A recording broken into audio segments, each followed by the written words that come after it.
Alright, section 1.8 homework help. I'll do two problems for you today. Section 1.8 boils down to a lot of different operations with functions where they're adding functions, subtracting functions, multiplying functions, or dividing functions. And typically you're asked to find the domain. And for the most part that's simple enough. The one that can be a little tricky is when you're dividing a function and finding its domain because you've got to worry about the denominator. And then the other problem that I'll end up doing for you is I'll end up doing a function where you're taking a composition of functions, and that again can be a little bit tricky when you're trying to find the domain. So those are the two problems that I'll do for you and see if that'll help you out with your homework at all. So let's look at the first example. Given two functions, f of x equal to the square root of x squared minus 4, g of x equal to the square root of x minus 3, find f divided by g of x and its domain. So to do the first part, let's find the function itself, and that's not too difficult. If I take f divided by g of x, they simply want me to take function f, which is the square root of x squared minus 4, and divide it by function g, which is the square root of x minus 3. And then typically you want to simplify, and for most of these problems you're probably not going to have much to do in terms of simplifying. That basically is simplified. I can also put that all inside one radical if I would like to. You kind of have to look to see what the book wants for an answer. I would take either one of those two. You should try to factor and cancel. I can see that if I factor the numerator, it's x plus 2 and x minus 2. Nothing's going to cancel. So in terms of the simplifying, that's it. This is probably what you're going to see in the back for the answer, but like I said, if they have that, that's fine. I would take that. Alright, so that part's simple enough, finding it. Now finding the domain. Well, finding the domain, because it's a fraction, you obviously have to worry about the denominator equaling 0, and because you've got radicals in both of these things, you're going to have to worry about what makes it less than 0. So let's take a look at the first one. The first one is one that I mentioned in class you're going to have to be able to identify. Normally when you see that radical symbol, that means you're looking at a function that looks like that. And that's true because everything, at least to this point, it's true because everything that we've been looking at inside was linear. Well, you can notice that this is quadratic. So I'm no longer going to have just that curve. You might remember in class we said that if you've got a square root and you've got a quadratic function in here, you're looking at one of two things. You're either looking at a semicircle or you're looking at a function that does this. So it's kind of like the square root function opening two different ways, or imagine if they open toward each other, you end up with that semicircle. So because I'm familiar with what that looks like, I know it's one of those two things. And then if you remember we said in class, if you're not sure which one it is, plug 0 in for x.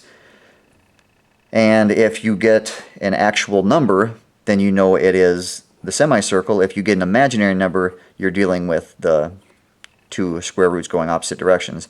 If you plug 0 in there, you're going to end up with the square root of negative 4. That's imaginary. So if you're actually looking at a graph, that means that I don't actually have anything where x is equal to 0. So that tells me it's these two. Now how do I know what those two are? Well, I'm basically finding the zeros.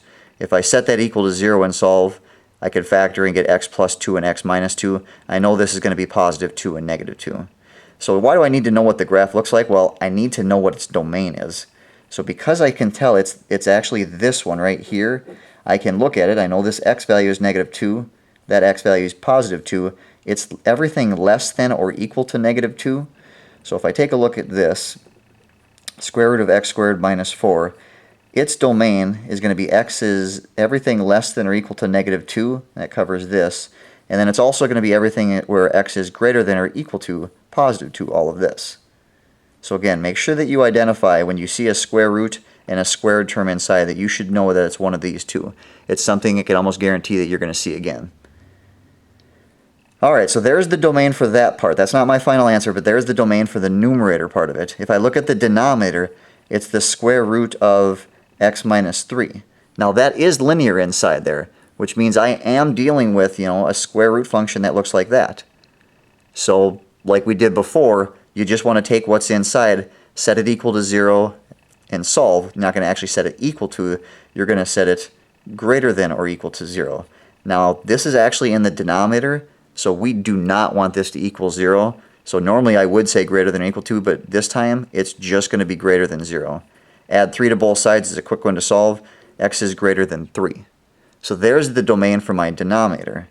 So now I'm going to take a look at all three of these things. I've got x is less than or equal to negative 2. I've got x is greater than or equal to 2. And I've got x is greater than 3.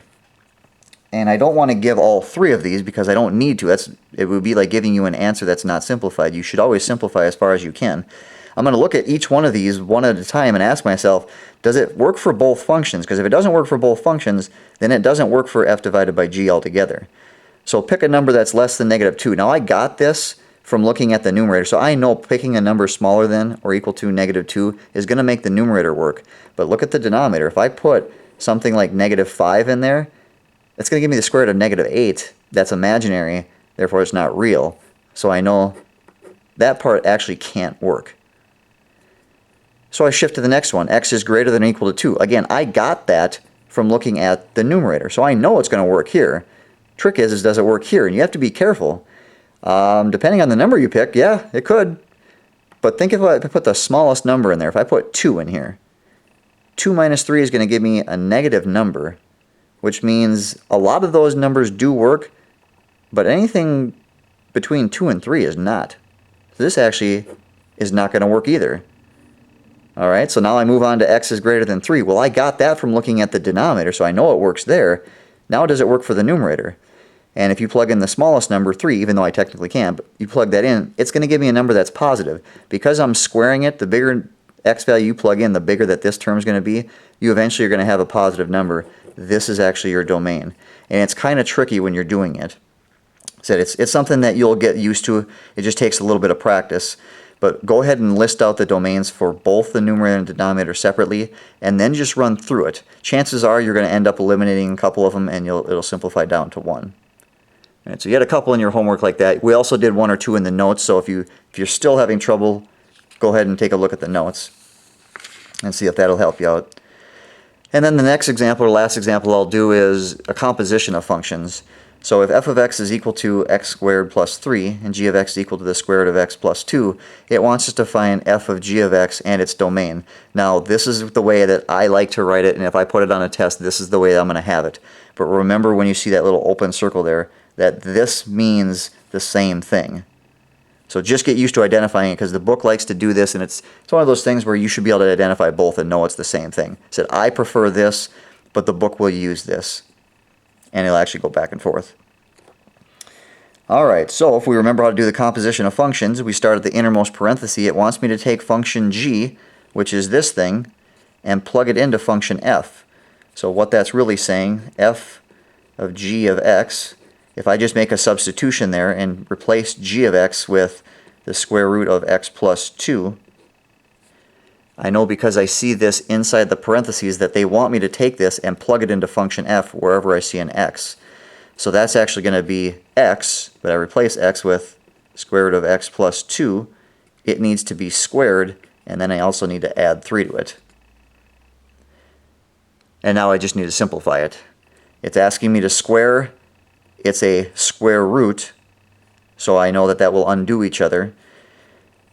And that's going to give me just x plus 2. Still have that plus 3. Of course, you can go ahead and add the 2 and the 3 together. So there is what f of g of x is equal to. It's x plus 5. Alright, so that would be the first thing. Make sure I know how to follow the composition of functions. Second thing is finding its domain. And again, for the most part, straightforward, but when you have a composition, you have to remember what function you're starting with. We started with function g. So for example, if I asked you to figure out what is f of g of, let's say 8. Well, what they want me to do is take 8, plug it into function g first, which would give me the square root of 10. Now, take that square root of 10, plug it into function f. Square root of 10 squared is 10 plus 3, it's 13. Of course, that's the same thing I would get if I just plug it in here. That's why we found this equation. It's 13. The problem is, what if I ask you to find f of g of, say, -4? Well, first thing I'm supposed to do is take -4, plug it into function g, and you're going to notice what's going to happen. You get -2 inside that radical, which means it's undefined or imaginary. So there is definitely a restriction on this, and that's why you have to pay attention to what you start with first. I'm starting with function g, so I'm going to look at its domain. Well, I know the square root of x plus 2. Since it's inside of a radical, it could be greater than or possibly equal to 0. And if I just set what's inside the radical greater than or equal to 0, looks like I subtract 2, And I know that I can't get a real number unless I plug a number that's equal to or bigger than -2 into function g. Once I do that, no matter what number I get, it's going to be a real number. When you square a real number, it's going to make it positive. Adding 3 to it's going to make it positive. So it's going to work. So there's no further restriction. This is actually your domain. Again, a little tricky, but when you do it a couple times, you'll get used to it, and you'll see a couple of them in the homework like that. So if you run across anything else that gives you trouble, try to look back at your notes. If you still can't figure it out, feel free to come in. I'll help you out.